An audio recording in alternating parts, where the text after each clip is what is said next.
Hello guys, আমি Deep and welcome back to my channel Deep exclusive. So এখন আমি এই ভিডিওর মধ্যে বেশ কয়েকটা লেটেস্ট আপডেটকে নিয়ে কথা বলবো। সো প্রথম আপডেটটা অবশ্যই দ্য বুলকে কেন্দ্র করে, সলমান খানের দ্য বুল, এবং এই সলমান খানের দ্য বুল দিয়ে সলমান খান একটা বিরাট বিরাট বড় একটা কামব্যাক করবে বলে আমি অ্যাটলিস্ট আশা করছি। এবং যে কামব্যাকটা টাইগার 3 দিয়ে কিন্তু সেই লেভেলের রেসপন্স আমরা দেখতে পাইনি, যে লেভেলের রেসপন্স টাইগার 1 বলি বা টাইগার 2 বলি করতে পেরেছিল। সো বিষয়টা হচ্ছে দ্য বুল কিন্তু প্রায় 2 মাস মতো কিন্তু পোস্টপোন হচ্ছে, এমনটাই কিন্তু আপডেট উঠে আসছে। তার একমাত্র কারণ হচ্ছে ইন্ডিয়া মালদ্বীপ কনফ্লিক্ট।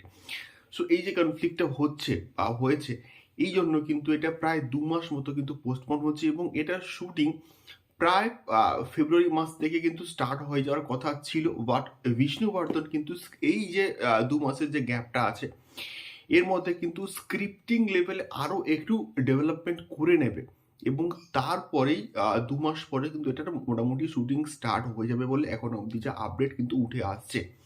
এবারে দেখা যাক দ্য বুল এক্স্যাক্টলি কবে রিলিজ করে, বা দ্য বুল নিয়ে তোমাদের এক্সাইটমেন্ট কতটা, আমাকে অবশ্যই কিন্তু কমেন্ট করে শেয়ার করতে পারো।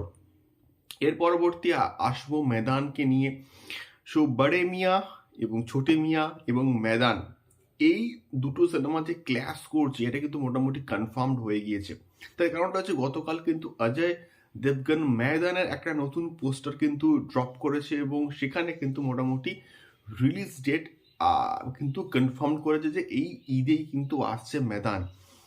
সো দেখা যাক এই ক্লাসটা মানে এক্স্যাক্টলি কেমন হয়। বাট দেওয়ারা কিন্তু আসছে না, এবং দেওয়ারার সঙ্গে যে একটা ক্ল্যাশ হওয়ার কথা ছিল প্রায় 1 সপ্তাহ আগে কিন্তু হচ্ছে মুক্তি পাচ্ছিল দেওয়ারা ঈদের।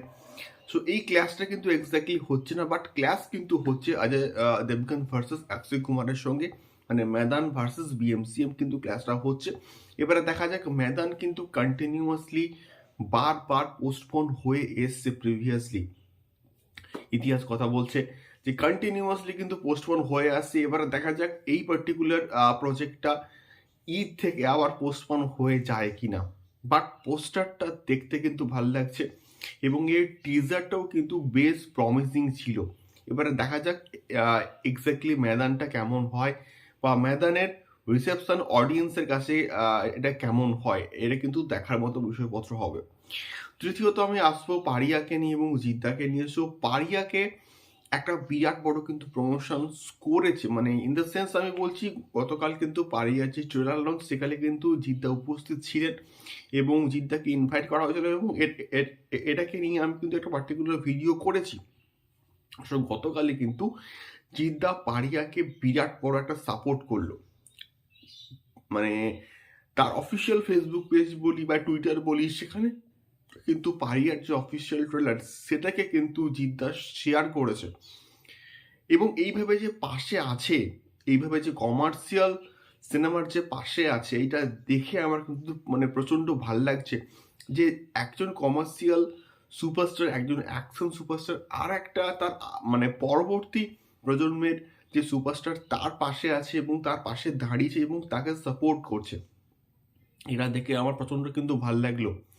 এইভাবেই কমার্শিয়াল সিনেমা আস্তে আস্তে করে এগিয়ে যাক, আরও ভালো ভালো কমার্শিয়াল প্রজেক্ট তৈরি হোক, এটাই আমি সত্যি বলতে মন থেকে চাই। এটা ছিল 3টে আপডেটস। তোমাদের কি মতামত অবশ্যই কিন্তু কমেন্ট করে শেয়ার করতে পারো। দেখা হচ্ছে পরবর্তী ভিডিওতে। টাটা।